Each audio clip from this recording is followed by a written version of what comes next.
रहीम अस्सलाम वालेकुम नादरीन, मैं तो मेज़बान असगर गुजर। तुसीं वेख रहे जी गुजर टीवी आरफ वाला। हर रोज़ बेहतरीन ते अलग क्वालिटी जानवर लैके दोस्तों में हाज़र होई दा। अज माशाअल्लाह बहुत ही खूबसूरत दो मझां दी वीडियो आ दोस्तां वेखनियां। सफेद चिट्टी अक्ख झोटी नूं, निक्की निक्की सिंगी आ। लै चल पिछे पिछे लै चल। माशाअल्लाह लिबास बड़ा सोहना, खुड्डा दोस्तों वेखना किड्डा खुला है। नीली दे बटन नज़र आ रहा है। थण झोटी नूं कल्ला कल्ला गारंटी वाली पैहलन इंशाअल्लाह। पंडा दा लिबास तो निकोली तो बिल्कुल साफ आ। जिड्डा जिड्डा थाना झोटी नूं एड्डा एड्डा ही चोण। तो चुआई किन्ने दिन हो गए सूई नूं? अज भला 10 तो 12 दिन इंशाअल्लाह। गल जिहड़ी भी होएगी भरावां नाल पक्की फिर पक्का 12 किलो। केड़ा बच्चा आ? कट्टा कट्टी कट्टी है। 12 दिनों की सूई आ। दुध 12 किलो 6 किलो दो इंशाअल्लाह होएगा। जेड़ा दसने आ ये नहीं दो दसिए 20 किलो निकले 7 किलो ये कदे भी नहीं इंशाअल्लाह। पहलन झोटी पक्का लिबास रखदी, लेकिन चुआ बहुत सोहना, पद्धर बड़ी आ, बरीक बड़ी आ। कन्न झोटी सिंग बिल्कुल गोल कुंडे। अच्छा तो किन्ना एहदा सोहना जेह्ड़ा पक्का जिहा पर रेट लैना? हाँ मुल दा 3 लाख ते 70 हज़ार फाइनल जब लो दोस्तों। खान किड्डा प्यारा।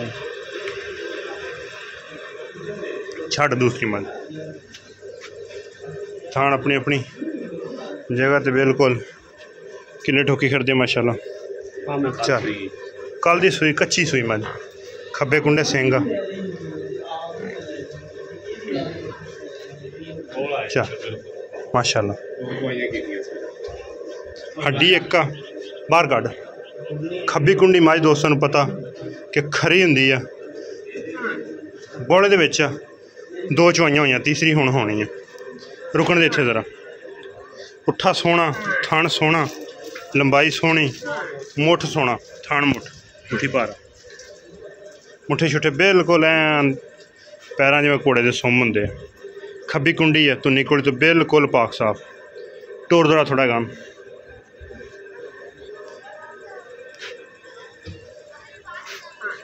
माशाअल्लाह। सोहना थाना सोहना जानवर आ। खब्बा कुंडा सिंग, तुन्नी कोली तो बिल्कुल साफ। कट्टी कट्टा ਇਹਦਾ कट्टा है। मां दे थणा च वाधा घाटा होवे तसल्ली गारंटी इंशाअल्लाह। चुआ जेड़े ए कट्टा कट्टी ये कट्टी कट्टी नूं भी सफेद चिट्टियां अखां। मझ भी इंशाअल्लाह खूबसूरत आ। चुआइयां खूबसूरत होनी है। वड्डी मझ पूरी है। थण बड़ा मुठ मुठ दा। खब्बे मोड़ आ, तुन्नी कोली लभ्या नहीं लभदी। थण बड़ा प्यारा, चुन चुन चंगा, पूछड़ बरीक, खुड्डा बड़ा सोहना। अच्छा तो यदा सोहना है तो पक्का जा रेट फैन 4 लाख रुपया जिन्ने दी फाइनल देनी 100 भी नहीं छड़ना। गल वो पक्की फाइनल लो दोस्तों। रेट इंशाअल्लाह मझां चंगियां रेट मुनासिब 3,85,000 ते एदा 3 लाख ते 30 हज़ार रुपया। 3 लाख ते 30 हज़ार रुपया। मझ सूंदी नहीं गल्ला दे हुक्म नाल। कल मझ दोस्तों वीडियो भाई थब्बे मारी फिरदी है भी मझ। ये बरीक मझां दे काम आ थब्बे मारना। कई दोस्तों ने लिस्सी ये मझ लिस्सी नहीं गी, ये बरीक मझ आ। ते हल्दी 2 दिन होर नहीं सूंदी है ना? हाँ नहीं सूंदी। धार नहीं पाई थणा च। ये बरीकां मझां दे काम आ थब्बे मार देना ते दुध देने खुले खुले। ए झोटी दा 3 लाख ते 70 हज़ार इस तरह ही। उम्मीद करने का वीडियो आएगी दोस्तों को पसंद। वीडियो पसंद आती यार दोस्तों ने शेयर, जिन्होंने दोस्तों ने चैनल नहीं किया सब्सक्राइब, चैनल सब्सक्राइब। एक अगली तो नवी बेहतरीन वीडियो फिर हाजिर होंगे। उस टाइम तक अपने मेज़बान असगर गुजर की इजाज़त। मिलने एक अगली तो नवी बेहतरीन वीडियो ना। अल्लाह हाफ़िज़।